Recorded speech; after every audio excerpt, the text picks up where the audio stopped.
La question est intéressante à savoir s'il y a plusieurs types de bilinguisme, car avant Wallace Lambert, c'était un professeur bien connu dans le domaine du bilinguisme, qui malheureusement est décédé il y a à peu près 1 an.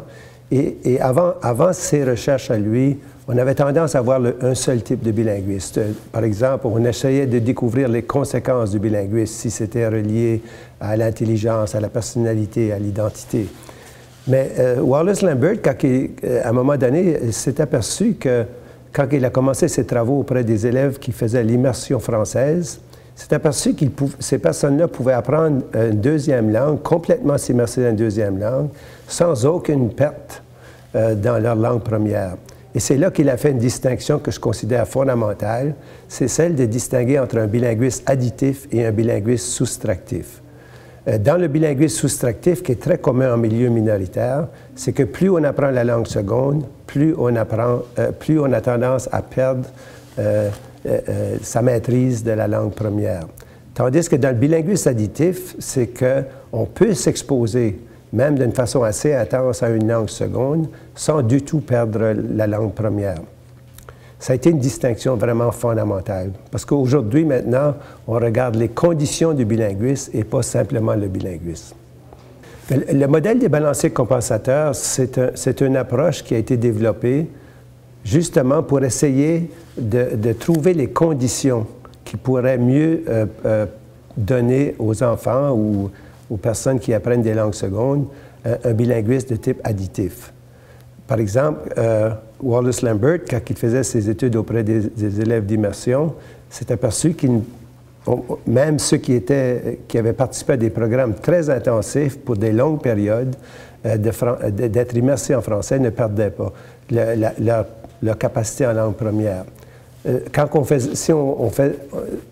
Tandis que l'inverse ne donnait pas les mêmes résultats. Par exemple, un jeune francophone qui aurait été immersé en anglais aurait beaucoup perdu son français. Donc, le balancier a pour effet d'essayer de trouver les conditions pour que le bilinguisme additif puisse aussi avoir lieu dans un contexte minoritaire.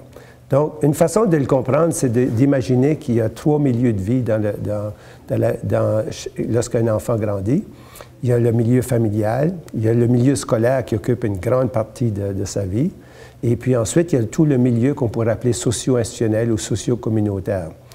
Qu'est-ce qui se passe avec ces 3 milieux de vie-là? Dans le milieu minoritaire, c'est que tout le milieu socio-institutionnel se passe dans la langue seconde du jeune, c'est-à-dire en anglais, par exemple, si on parle de français et anglais ici, et il reste 2 actions possibles, c'est d'essayer de compenser cette dominance de l'anglais dans la société en mettant l'accent sur le français dans la famille et à l'école.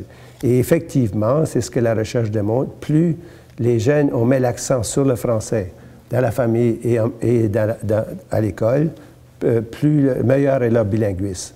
Et le balancier explique aussi la situation des anglophones qui sont majoritaires, par exemple. Eux, s'ils sont complètement immersés en français à l'école, c'est une façon d'avoir le bilinguisme parce que le milieu socio-institutionnel et la famille continuent à dominer dans leur langue première.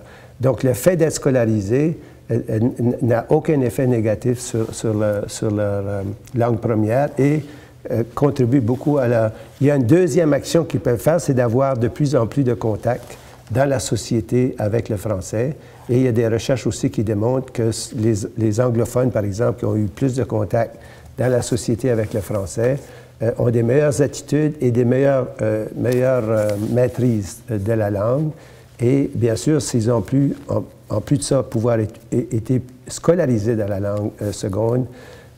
La question intéressante, c'est qu'est-ce qui se passe dans une famille où les deux groupes majoritaires et minoritaires sont dans la même famille, un couple exogame, par exemple. Il y a un parent francophone, un parent anglophone.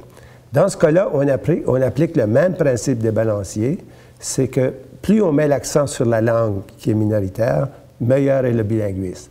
Donc, si en situation d'exogamie, on parle de respecter le principe de la francité familio-scolaire.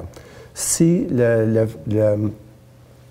si le parent francophone parle à son enfant en français, même si le parent anglophone parle l'anglais à la maison, et si ensuite, lorsque vient le temps de faire un choix scolaire, on choisit l'école française, quand on regarde plus tard, par exemple en 12e année, on ne peut pratiquement pas distinguer ces enfants sur le plan de la compétence en français et de l'identité en français. On ne peut pratiquement pas distinguer ces enfants d'enfants qui ont deux parents francophones.